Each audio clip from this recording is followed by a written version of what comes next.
Hey everybody, welcome back to Real Estate Investing Texas. Today we're talking about the differences between tenancy in common and joint tenancy. Two very important terms as you prepare for your real estate licensing exam, specifically the national portion. And these are two terms that as I studied for the real estate exam and went through my 6 courses, I fully didn't understand them until probably a week prior to my test. And so I'd like to share with you exactly how I separate the two. But first, let's take a look at the definitions of both and talk about what each is, and then I'm going to give you my secret to how we separate and differentiate the two terms so you can remember them for your test and pass on the first try. Alright, joint tenancy is the holding of an estate or property jointly by 2 or more parties, the share of each passing to the other or others on death.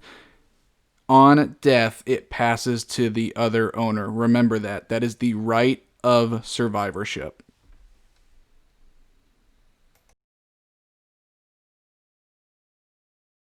All right, joint tenancy has 4 parts: possession, interest, time, and title. Possession, there's more than one owner. Interest, the interest between the 2 owners is always equal. Time, the ownership began at the same time. And title, the proof of ownership comes from a single deed.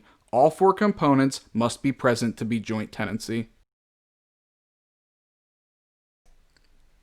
Tenancy in common is a shared tenancy in which each holder has a distinct, separately transferable interest. Transferable is key. You can sell your interest, or in passing, your heirs can take your interest to the property.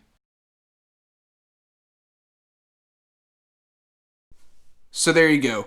The definitions of joint tenancy and tenancy in common. PITT for joint tenancy: possession, interest, time, and title.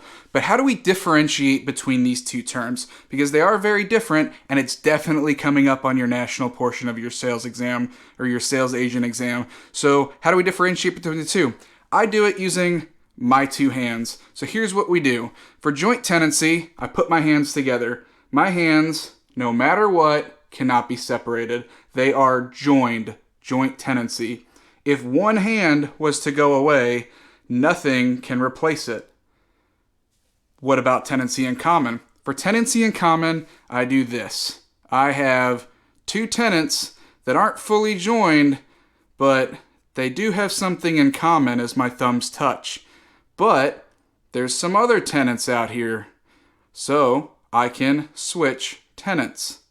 Or, even more importantly, as I buy or sell, something can stay common to the deal, but they do not have to be joined. Now, what if somebody dies? What if one of the owner dies? Well, heirs can replace him. It can be replaced. They are not joined, they just have a little something in common. I hope this helps. If you have any questions about how I just explained joint tenancy and tenancy in common, leave a note in the comments and I'll get back to you as quick as I can. Otherwise, please subscribe and like to the channel and let us know what other subjects you'd like us to talk about. See you later.